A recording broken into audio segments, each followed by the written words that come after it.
Tingnan nyo to mga lodi, ito yung napakagandang dekorasyon sa bahay na gawa lang sa sinuli. Bali dun nga sa nakita ko, itinusok lang niya yung karayom sa glue. Pagkatapos nga nito, ikot-ikot niya lang ito dun sa lobo na kanyang pinalobo. Lobo na kanyang pinalobo.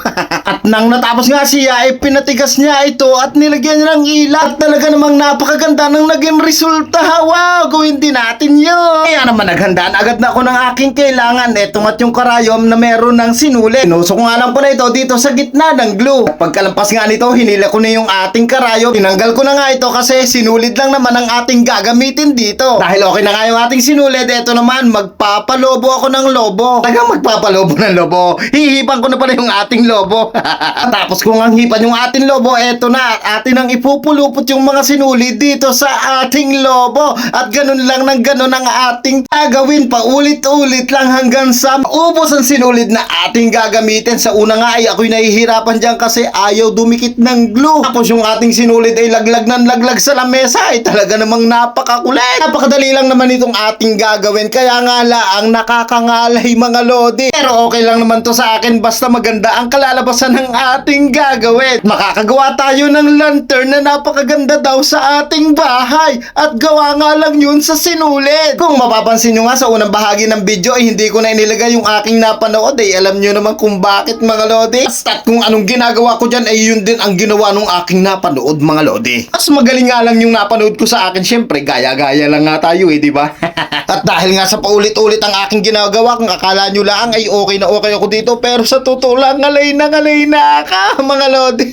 Tapos nakita ko nga napakakapal pa nung sinulid na ating ginagamit. Ala, pabilisin na lang natin. At eto na nga, paubos na yung sinulid na ating ginagamit at nakita ko nga na napakanipis pa nung sinulid na nasa lobo. Kaya naman dinagdagan ko ng isa pang sinulid itong ating gagawing lantern. Bali kulay green naman ang ginamit ko dito. Bali titingnan natin kung maganda ang kombinasyon ng pula at saka green kapag nilagyan natin ng ilaw. At mahaba-haba na namang ikutan to mga lodi, pero napakagaling na nakadiscover nito mga lodi kasi hindi mo na kailangan siyang pahida ng glue. Diretso na yung glue sa sinulid. Tapos pagkatapos mo, lagyan mo na lang ng tape na yung butas na lagayan ng glue. Dahil matagal nga itong aking ginagawa, syempre pabibilisin na ulit natin. At eto na nga mga lodi, naubos din sa wakas ang sinulid na kulay green na ating ginamit.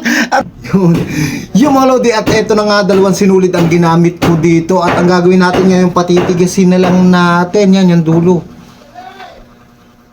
Yan, at mamaya titingnan natin kung titigas nga siya at lalagyan natin ng ilaw. Titingnan natin kung gaano siya kaganda.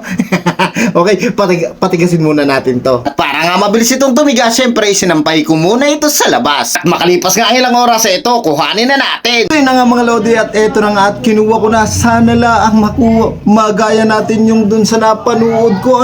Titigas ito pag pinaputok natin yung lobo. So eto na, the moment of truth. So paputokin na natin at lalagyan niya natin ng ilaw at maganda nga siyang pan-display. May ilaw siya in 3, 2, 1.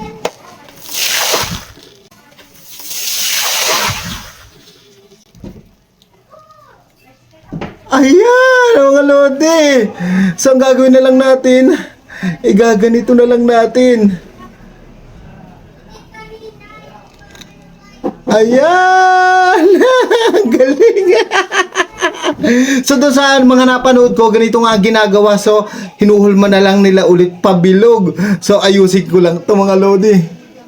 Tapos lalagyan natin ng mga ilaw. Ang gagawin natin, so gugupitin natin dito, kasi lalagyan din naman natin ng mga ilaw. Kailangan din natin itong gupitin, pabilog din ang gagawin nating gupit para may hulma natin ulit ng pabilog. So titingnan natin magiging resulta mamaya. Yan, so ihulma natin pabilog siya, pabilog, kasi mga nakita kong iba ganito talaga ang ginagawa. Yan, pag hindi nala napatigas ng ayos, so kaya maganda malagay dito para mas matigas siya. Ayan na. Ano siya mga lodi? Ayan na siya. Ang ganda. So, lagyan na natin siya ng ilaw. Mga lodi, at eto na nga. So, nalagyan ko na rin siya ng ilaw. Ano, para mas maganda siya.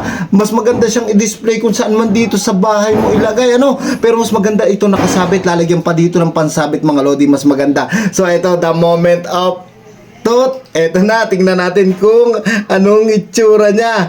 Pag nilagyan siya ng ilaw, masyadong madami yung nailagay ko dito ha. Kasi yun lang yung meron dito sa aming bahay. In 3, 2, 1. Wow!